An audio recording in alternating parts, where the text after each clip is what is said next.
గురుమూర్తి స్వామి సన్నిధికి రావడం జరిగింది. చాలా సంతోషంగా ఉంది.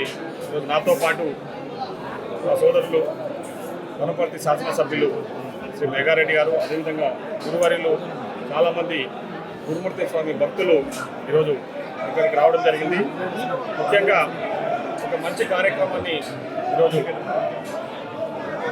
మన గిరి ప్రదర్శన గురుమూర్తి స్వామికి టెంపుల్ చుట్టూ గిరి ప్రదర్శన తీసుకున్నందుకు నిర్వాహకులను నేను ఈ సందర్భంగా ప్రత్యేకంగా అభినందిస్తా ఉన్నా.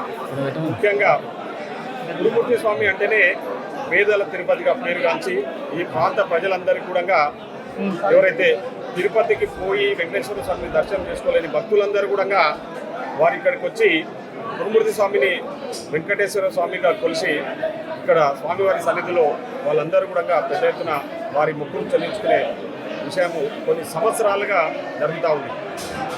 ఈసారి ముఖ్యంగా మన బ్రహ్మోత్సవాలకు మొదటిసారిగా మేమందరం పోయి మా గౌరవ ముఖ్యమంత్రి మన పాలమూరు ముద్దుబిడ్డ శ్రీ యనమల రేవంత్ రెడ్డి గారికి పోయి దగ్గరికి వెళ్ళి మీరు ఈసారి కంపల్సరీ గురుమూర్తి స్వామి బ్రహ్మోత్సవాలకు రావాలి, ఆ టెంపుల్ అభివృద్ధికి మీరు సహకరించాలని చెప్పేసి అడిగిన వెంబడే మా ఆహ్వానాన్ని మన్నించి గౌరవ ముఖ్యమంత్రి గారు మన బ్రహ్మోత్సవాలప్పుడు ఇక్కడికి టెంపుల్కి రావడమే కాకుండా ఈ టెంపుల్ గురుమూర్తి స్వామి టెంపుల్ అభివృద్ధికి సంబంధించి 110 కోట్ల రూపాయలు శాంక్షన్ చేసి మళ్ళీ ఏదైనా అభివృద్ధికి సంబంధించి ఇంకా ఏదైనా ప్రతిపాదనలు పంపండి, తప్పకుండా అభివృద్ధికి సహకరిద్దామని చెప్పేసి గౌరవ ముఖ్యమంత్రి గారు ఆయన చేతుల మీదుగానే మనం ఫౌండేషన్ స్టోన్ కూడా ఇక్కడ చేయించుకున్న విషయం మనందరికీ కూడా తెలుసు.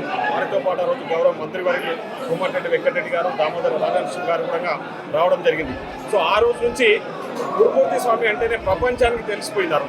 ముఖ్యంగా గౌరవ ముఖ్యమంత్రి గారు ఇక్కడికి రావడం వల్ల అంతకుముందు మన మహబూబ్నగర్ జిల్లా తెలంగాణ వరకు పరిమితమైన గురుమూర్తి స్వామి ఈరోజు ప్రపంచవ్యాప్తంగా గురుమూర్తి స్వామి అంటే భక్తులు పెద్ద ఎత్తున వచ్చి దర్శనం చేసుకోవడానికి ఆశ చూపిస్తూ ఉన్నారు. ఈరోజు గురువులందరూ కూడా ఇక్కడ స్వామి వారిలో అమావాస్యకు ముఖ్యంగా ఇక్కడికి వేలాదిగా భక్తులు తరలి వస్తారు.